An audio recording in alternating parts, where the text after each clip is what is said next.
Hello there, welcome. This is OBN, Voice for the People. I'm Anwar Kali with the news.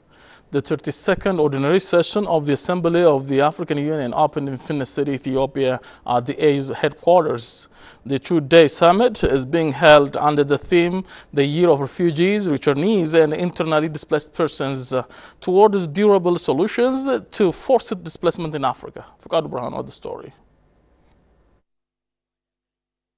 The 32nd Ordinary Session of the Assembly of Heads of State and Government of the African Union kicked off in Finland City. The two-day summit is being held under the theme, The Year of Refugees, Returnees and Internally Displaced Persons towards Durable Solutions to Forced Displacement in Africa. In his opening remarks, Chairperson of the African Union Commission, Musa Faki Muhammad, praised the reform being undertaken within the African Union. The outgoing Chairperson of African Union, President of Rwanda, Paul Kagame, in his welcoming speech said, the African Union will continue to create free movement among its nations. We will continue the specifications for the African passport, which we will consider that which has generated so much excitement among our citizens since it was first presented more than 2 years ago.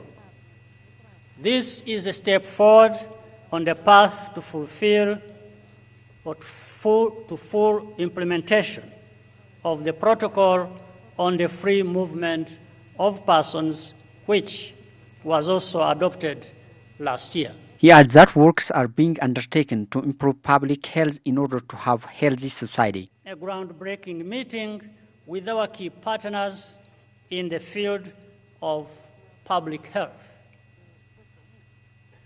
The current global context requires us to increase domestic funding for the health programs that have made such tremendous difference in the lives of our people over the past 2 decades. I thank the many heads of state and government who contributed to the declaration on this topic, which is to be considered by the Assembly. The former chairperson further noted that the Assembly will consider guidelines for a common African approach to digital identity management. At this summit, we will consider guidelines for a common African approach to digital identity management. The purpose of this initiative is to increase economic inclusivity and trust for our citizens, particularly in the context of growing regional integration.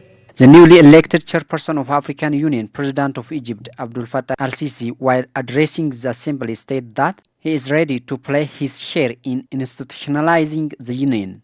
Egypt will spare no effort in moving forward on this path that we have embarked on together for the institutional, structural and financial reform of the Union, and in consolidating our achievements in view of deepening the sense of ownership of our organization and modernizing the tools and capabilities of the Union and its Commission in order to meet the expectations and hopes of the African peoples. He also called upon African heads of state to stand together in fighting against terrorism. Counter-terrorism requires the identification of those who support and finance terrorism and combat them collectively. And while we are aware of the difficulty and complexity of this struggle, this remains the only appropriate way to uproot terrorism and eradicate it, along with getting rid of the poisons of extremism that give rise to terrorism and strengthening institutions of protective national states. The chairperson underscored that minimizing conflicts and creating job opportunity are crucial to decrease the number of refugees, returnees and internally displaced people in the continent of Africa. In related news, UN Secretary General Antonio Guterres said Africa is on the move and there are real reasons for optimism. Great challenges remain, but windows of hope are blowing throughout our shared agendas, he said, and called on the world community to tackle climate change. The second ordinary session of the Assembly of African Union opened in Finland City, Ethiopia, at the African Union's headquarters, where the remark came out. Leta Teresa reports. Attending the opening ceremony of the 32nd ordinary session of the Assembly of Heads of State and Government of the African Union, United Nations Secretary General Antonio Guterres said a strong wind of hope is blowing across the African continent. The African Union's efforts to silence the gun by 2020 are gaining ground, he noted. The Secretary General held the leadership of Ethiopian Prime Minister in normalizing the relationship between Ethiopia and its neighbor Eritrea. Ethiopia and Eritrea have shown the way, and I pay tribute to the extraordinary courage, wisdom, and leadership of Prime Minister Abiy Ahmed. He said the remarkable progress in conflict resolution shows the commitment of the African Union and the United Nations. All this remarkable progress in conflict resolution in Africa shows the determination of the African Union and the United Nations. Guterres reiterated that the African Union and United Nations will increase their mutual support to peace operations in Africa. He stressed that climate change is an existential threat, particularly in Africa, so more ambition and innovation is needed to tackle the problem, he said. We need more ambition on mitigation, on adaptation, on finance, and on innovation. On the event, Director General of the World Health Organization, Dr. Tedros Adhanom, stressed that focusing on primary health care is of paramount importance. Primary health care, that's the bedrock of universal health coverage and must be the focus of action in all our countries. President of the Federal Democratic Republic of Ethiopia, Sahle-Work Zewde, met with High Representative of the European Union for Foreign Affairs and Security Policy, Federica Mogherini, and the American philanthropist Bill Gates at National Palace. Fikar Burhanu at the story. President of the Federal Democratic Republic of Ethiopia, Sahle-Work Zewde, received Bill and Melinda Gates Foundation and the Chief Executive Officer, Bill Gates, at the National Palace and discussed various issues. The foundation has been working on areas of nutrition, agriculture, and health in cooperation with sector ministries by allocating $600 million. Head of Communication Affairs and Protocol of the National Palace, Ashabur Getnet said the two officials discussed ways of strengthening the support of agriculture and health sectors. እስካሁን ባለው ሁኔታም ደግሞ ኢትዮጵያ እና የፋውንዴሽኑ በጣም በጥሩ አጋርነት እየሰሩ ያሉ መሆኑን Till now, Ethiopia and the foundation are working with good cooperation. The foundation is ready to provide necessary support. The president has also thanked the foundation for efforts being undertaken.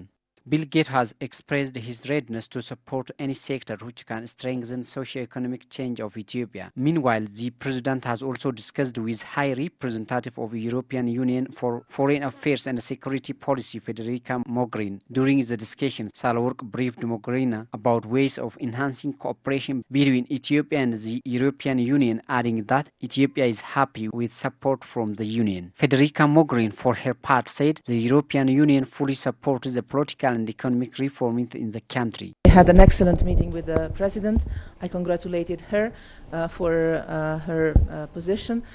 We knew each other before from her previous roles, and I am particularly pleased and happy to see a woman like her in this key role for Ethiopia in a moment where the country is really putting a lot of energy and dynamic in internal reforms that the European Union supports 100%, both economic, political reforms, and a new policy towards the region that the European Union supports fully.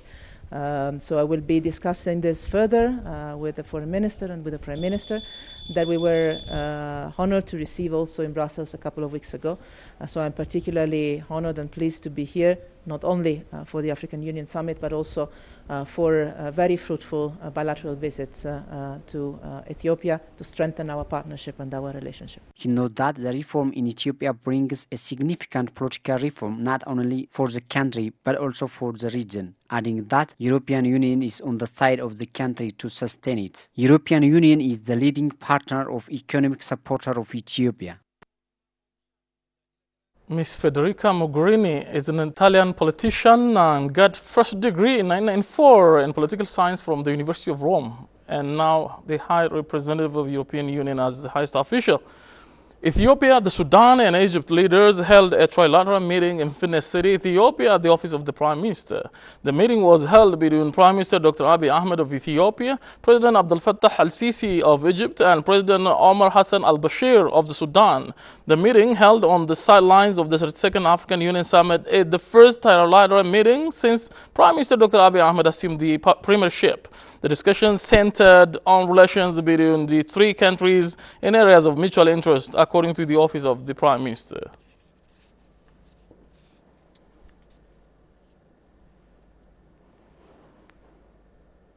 Prime Minister Dr. Abiy Ahmed held discussions with the Norwegian Prime Minister Erna Solberg at his office. Ethiopia is Norway's largest foreign station in Africa with bilateral cooperation since 1995. Prime Minister Dr. Abiy commended this support and further reflected on the Scandinavian experience of Meddemer that enabled the countries to work together, grow together, according to the office of the Prime Minister. He noted this example as a role model for the Horn of Africa integration. The Norwegian Prime Minister expressed the encouragement of the reforms as well as the regional integration initiatives and committed further support, particularly in education.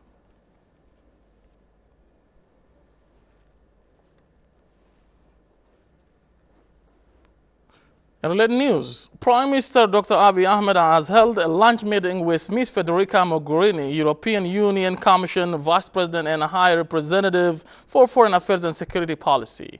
Their discussions are a continuation of their meeting on development cooperation held in Brussels, Belgium, late January, according to the office of the Prime Minister. Mogherini said the European Union fully supports the political and economic reforms in the country. She noted that the reform in Ethiopia brings a significant political reform not only for the country, but also the region.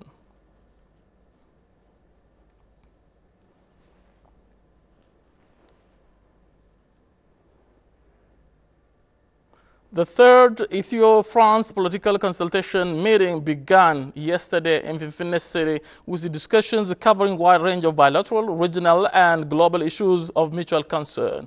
In his opening remark, Ethiopia's State Minister of Foreign Affairs, Dr. Mark Ostagle, said Ethiopia and France have long-standing historical relations.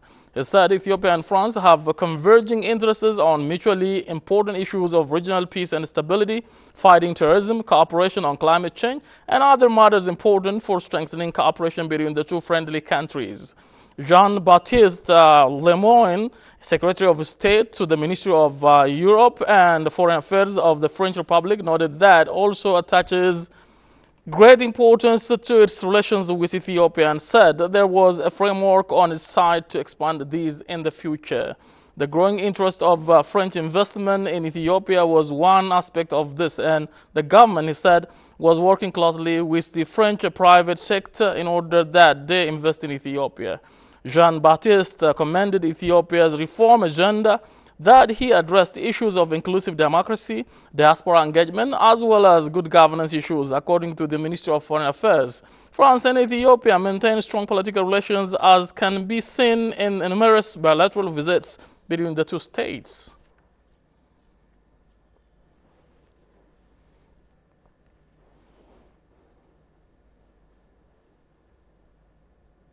It was the first railway of Ethiopia that was built by the French and the company Chemin de Fer from Djibouti to Finne and completed in 1917.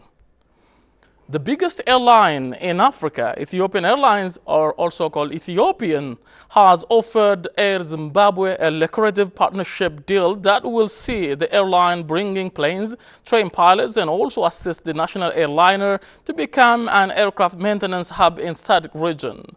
This was revealed when Ethiopian Airlines Group Chief Executive Officer Tolda Gabramariam paid a courtesy call on President Emerson Mnangagwa of Zimbabwe in Finfinne, Ethiopia on Sunday.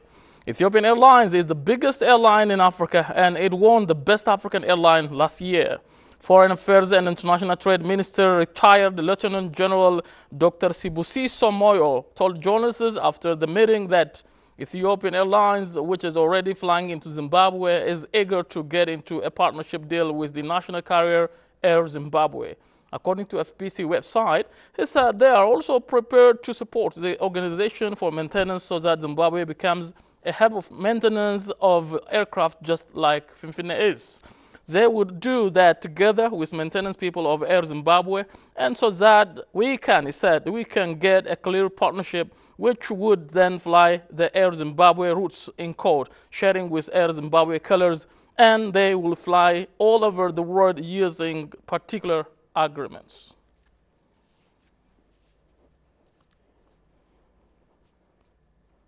Thanks for watching. Goodbye.